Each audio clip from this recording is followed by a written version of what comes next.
Hello everyone, welcome back to my YouTube channel. रोज़ की तरह आज मैं फिर कुछ वोकैब वर्ड्स लेके आई हूँ जो कि न्यूज़पेपर से हैं। वीडियो पूरा एंड तक देखें। अगर आपको वीडियो पसंद आए तो चैनल को सब्सक्राइब करना ना भूलें। वीडियो की पीडीएफ लिंक आपको डिस्क्रिप्शन बॉक्स में मिल जाएगी। डिस्क्रिप्शन बॉक्स में एक और चीज़ है, वो है एडिटोरियल का एक छोटा सा पार्ट जिसको आपको रोज़ रीड करना है। सिर्फ रीड ही नहीं करना है बल्कि उसको समझना भी है। और अगर आपको कुछ समझ में नहीं आता है तो कमेंट सेक्शन में आपको कमेंट करके बताना है। तो बिना वक्त गवाए वीडियो को स्टार्ट करते हैं। पहला वर्ड है हमारा रिफ्ट, मतलब दरार। ये एक नाउन है। अनबन, फूट, मनमुटाव, दरार बनाना या फिर फटन। A break in a friendly relationship of people और ग्रुप ऑफ पीपल, मतलब किसी दोस्ती में फूट पड़ना या फिर दरार आ जाना, उसको बोलते हैं रिफ्ट। या फिर किसी भी टाइप के रिलेशनशिप में उसमें दरार आना, उसको बोलेंगे हम रिफ्ट। एंड सिनोनिम्स हैं इसके crack, leak, blow out, breach, discontinuity, Discord, antagonism या फिर डिफरेंस, मतलब क्रैक हो जाए, ब्रीच मतलब टूट जाए, डिसकंटिन्यू हो जाए या फिर कोई डिस्कॉर्ड हो जाए। एंटोनिम्स है इसके कनेक्शन, हार्मनी, फ्रेंडशिप हो जाए, एग्रीमेंट हो जाए, कोई यूनियन या फिर अकॉर्ड। इसका एक एग्जाम्पल है efforts to heal the rift between the two countries have failed, मतलब दोनों देशों के बीच दरार को ठीक करने के प्रयास विफल रहे हैं। मतलब कोई दो देश हैं, उसमें दरार है तो उनके दरार को ठीक करने की कोशिश की गई थी जो कि असफल रहा।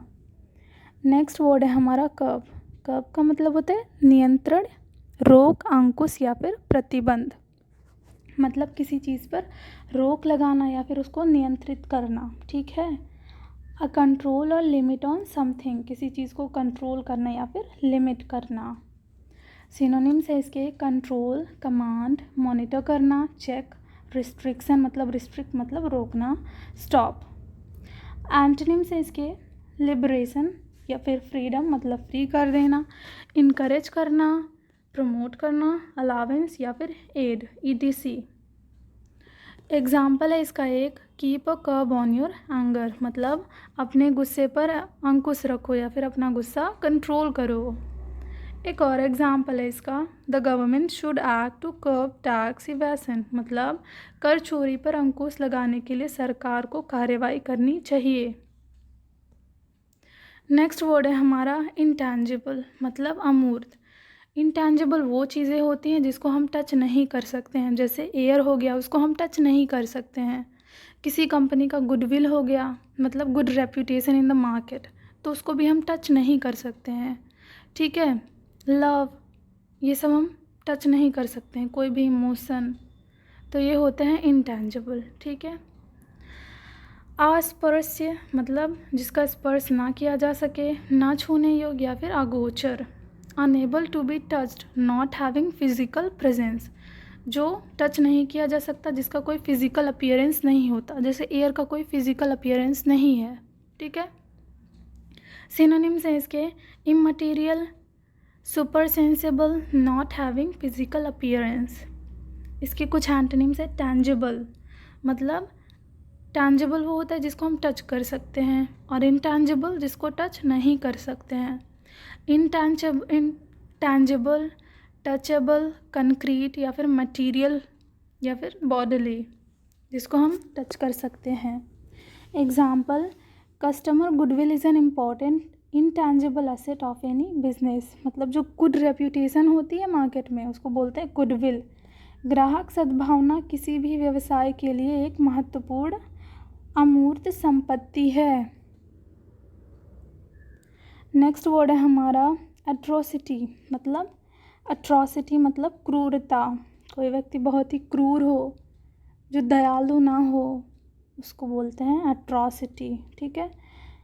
अति दुष्ट व्यवहार, मतलब बहुत ज़्यादा दुष्ट हो, कोई बहुत ज़्यादा दुष्टता वाला व्यवहार करे, क्रूरता या फिर उद्दंडता। An extremely wicked or cruel act, typically one involving physical violence or injury, ठीक है। सिनोनिम्स है इसके टफनेस, फेरोसिटी, सवेजरी, वायलेंस, बीस्टलीनेस या फिर एरोगेंस, बहुत ही एरोगेंट बिहेवियर, बहुत डरावना व्यवहार। एंटोनिम्स है इसके ह्यूमैनिटी, काइंडनेस मतलब दयालु, जेनरोसिटी, मर्सी, जेंटलनेस, माइल्डनेस या फिर सॉफ्टनेस। इसका एक एग्जाम्पल है दे वर शॉक्ड, मतलब they were shocked by the atrocity of the his crimes, मतलब उसके अपराधों के अत्याचार से वे स्तब्ध थे। नेक्स्ट वर्ड है हमारा फोमेंट, मतलब भड़काना, किसी चीज़ को भड़काना, बोलते हैं आग में घी डालना, तो वो झगड़े को भड़काना या फिर किसी और चीज़ को भड़काना, तो उसको बोलेंगे फोमेंट। उकसाना, उत्तेजित करना, सह देकर उभारना। हिंसा या उपद्रव करना या उसे बढ़ावा देना। सिनोनिम्स है इसके प्रोवोक करना किसी को, एग्रवेट या फिर inflame, Rouse, insight, spurred. Antonyms है इसके काम मतलब शांत करना, पैसिफाई, अपीस, कंफर्ट या फिर रिलीव। इसका एक एग्जाम्पल है हमारे पास, the song was banned on the grounds that it might foment racial tension, मतलब इस गीत को इस आधार पर प्रतिबंधित किया गया था कि यह नस्लीय तनाव को बढ़ा सकता है। मतलब कोई सॉन्ग था तो उसको इसलिए प्रतिबंधित किया गया था क्योंकि यह नस्लीय तनाव को भड़का सकता है या फिर बढ़ा सकता है। नेक्स्ट वर्ड है हमारा स्कॉफ, मतलब उपहास, किसी को मॉक करना, मॉकिंग, उपहास करना, हंसी उड़ाना या फिर ताना मारना, टॉन्ट करना, ठीक है। To speak in a scornful and mocking way about something या फिर समवन। सिनोनिम्स है इसके mock, ridicule, scorn, insult, taunt या फिर स्नीर।